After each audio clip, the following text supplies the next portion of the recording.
Assalamualaikum warahmatullahi wabarakatuh. Ensiklopedia Fatih kembali ke hadapan Anda untuk berbagi info Islami. Semoga menginspirasi aktivitas Anda hari ini.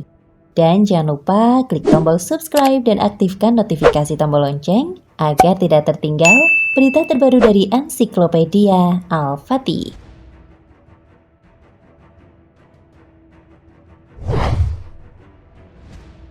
Manusia adalah makhluk ciptaan Allah yang sempurna, karena diberikan akal sehat untuk berpikir.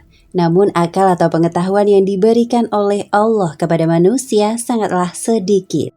Sehingga kita tidak perlu memikirkan hal-hal yang sangat jauh dari kemampuan akal kita, seperti menanyakan hal-hal yang sangat mustahil untuk diketahui oleh kemampuan akal manusia. Seperti menanyakan, siapa yang menciptakan Allah? Bagaimana rupa atau wujud Allah, dan lain sebagainya. Karena hal itu sangatlah mustahil untuk dicapai oleh akal manusia. Siapa yang menciptakan Allah? Lihat jawaban pemuda ini. Seperti kisah berikut ini yang mengisahkan seorang ateis, orang yang tidak percaya akan eksistensi Tuhan. Pada suatu hari ada seorang ateis yang memasuki sebuah masjid. Kemudian dia mengajukan 3 buah pertanyaan, tapi dengan syarat harus dijawab menggunakan akal. Artinya pertanyaan yang dia ajukan tidak boleh dijawab dengan dalil. Karena seorang ateis memang selalu mengukur segala sesuatunya itu menggunakan akal atau bukti-bukti ilmiah. Dan mereka beranggapan bahwa dalil-dalil hanya dipercaya oleh pengikutnya saja. Sedangkan dia orang yang tidak percaya dengan Tuhan. Oleh karena itu ia memberikan syarat agar pertanyaannya tidak boleh dijawab menggunakan dalil.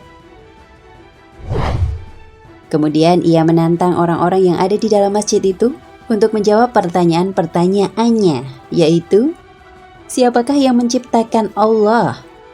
Bukankah semua yang ada di dunia ada karena ada penciptanya? Bagaimana mungkin Allah ada jika tidak ada penciptanya? Bagaimana caranya manusia bisa makan dan minum tanpa buang air? Bukankah itu janji Allah di surga? Ini pertanyaan terakhir. Kalau iblis itu terbuat dari api, lalu bagaimana bisa Allah menyiksanya di dalam neraka? Bukankah neraka juga dari api? Mendengar pertanyaan dari sang ateis tersebut, tidak ada seorang jamaah pun yang mampu menjawab pertanyaan tersebut, kecuali salah seorang pemuda. Ia kemudian menjawab 3 pertanyaan ateis itu satu persatu. Dan beginilah jawabannya. Jawaban untuk pertanyaan pertama.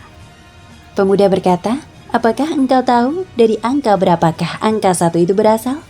Sebagaimana angka 2 adalah hasil dari 1 tambah 1, atau 4 yang berasal dari 2 tambah 2? Ateis tersebut hanya bisa terdiam tanpa memberikan jawaban. Lalu pemuda itu melanjutkan, jika kamu tahu bahwa 1 itu adalah bilangan tunggal, dia bisa mencipta angka lain, tapi dia tidak tercipta dari angka apapun. Lalu, apa yang membuatmu sulit untuk memahami bahwa Allah itu zat yang maha tunggal, yang maha mencipta, tapi tidak diciptakan? Jawaban untuk pertanyaan kedua, pemuda tersebut berkata, saya ingin bertanya kepadamu, apakah kita ketika di dalam perut ibu, kita semua makan? Apakah kita juga minum? Kalau memang kita makan dan minum, lalu bagaimana kita buang air ketika di dalam perut ibu kita dulu? Jika engkau dulu percaya bahwa kita dulu makan dan minum di perut ibu, dan kita tidak buang air di dalamnya, lalu apa yang membuatmu sulit untuk percaya bahwa di surga kelak kita akan makan dan minum juga tanpa buang air? Jawaban untuk pertanyaan ketiga. Ketika menjawab pertanyaan ketiga, pemuda tersebut tiba-tiba menampar ateis tersebut dengan sangat keras. Ateis tersebut pun merasa kesakitan dan marah-marah kepada pemuda tersebut. Lalu pemuda tersebut berkata, tanganku ini terlapisi kulit, tanganku ini dari tanah, dan pipimu juga terbuat dari kulit, dari tanah juga. Lalu jika keduanya dari kulit dan tanah, bagaimana bisa engkau merasakan kesakitan ketika saya menamparmu? Bukankah keduanya juga tercipta dari bahan yang sama? Sebagaimana iblis setan dari api neraka? Ateis tersebut hanya bisa terdiam dan tertunduk tanpa bisa membantah apapun. Kisah ini mengajarkan kepada kita semua bahwasanya tidak semua pertanyaan yang terkesan mencela dan merendahkan Islam harus dihadapi dengan kekerasan. Justru kita harus menghadapi hal-hal seperti itu dengan ilmu. Seperti pemuda tadi yang dengan cerdas mampu menjawab pertanyaan-pertanyaan yang mungkin bagi kita pertanyaan tersebut sangatlah sulit untuk dijawab.